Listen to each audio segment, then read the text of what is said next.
Allez, c'est l'heure de retrouver notre série Un lieu des histoires. Cette semaine, Olivier Stéphan et Guillaume Bertrand nous emmènent dans le Haut-Rhin, à Murbach. Ce nom vous dit sûrement quelque chose. La commune attire de nombreux touristes.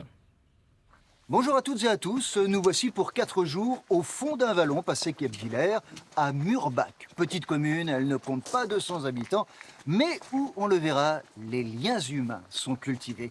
Et puis Murbach, c'est aussi 40 000 visiteurs par an qui viennent pour la beauté de son ancienne abbaye bénédictine, enfin de ce qu'il en reste, un chœur et transept. Mais faisons comme les visiteurs, on arrive à la chapelle qui domine la ville, et là... Magnifique. Magnifique, magnifique. Superbe. C'est beau.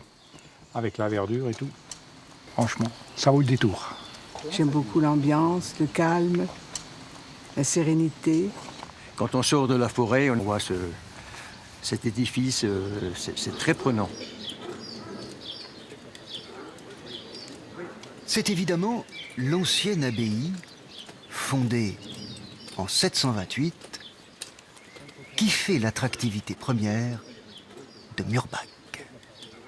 Sa nef romane, démolie en 1738, n'est jamais reconstruite. L'église, à la hauteur de cathédrale, se voit rétrogradée. Elle n'est plus que paroissiale en 1756. Mais à l'extérieur, subsiste son décor du chevet, plein de sculptures, de clins d'œil et de mystères. Par exemple, sur le pignon triangulaire, d'un côté, vous voyez un vieillard qui brandit une coupe à côté d'un ange. Et de l'autre côté, vous avez le père abbé assis dans son trône abbatial qui écoute la confession d'un pénitent. Alors ça peut être un péché très sérieux parce qu'il y a dans le dos du pénitent un diable qui lui a passé la corde au cou. C'est assez curieux, quand on regarde de près, le confesseur et le pénitent se font un clin d'œil. Et en plus, ce qu'on ne voit pas du bas, le pénitent a dans les fesses une embouchure de trompette. Il y a aussi une fausse galerie de 17 colonnes, toutes dissemblables, aux têtes guettant l'arrivant, avec des chiens imitant les moines et un âne balançant un encensoir. On n'a plus tellement les clés de lecture de tout ça.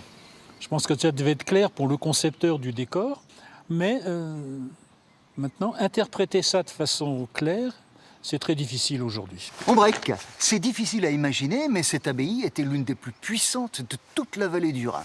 Elle possédait des terres, des châteaux forts, des établissements thermaux, des mines, des verreries, des cités. Elle est même à l'origine de la fondation de la ville de Lucerne et peut-être même de la Suisse, telle qu'elle est aujourd'hui constituée. On reprend. De Murbach à Lucerne, il y a 160 km, 5 jours de marche. On estime que l'abbaye entra en possession du domaine de Lucerne avant l'an 840. Mais face à des difficultés financières, l'abbé vend à l'aube du XIVe siècle ses droits sur cette ville et ses possessions en Suisse centrale à l'empereur Rodolphe Ier de Habsbourg, lui permettant de contrôler le débouché du Saint-Gothard, ce qui constitue une menace pour 3 cantons suisses primitifs.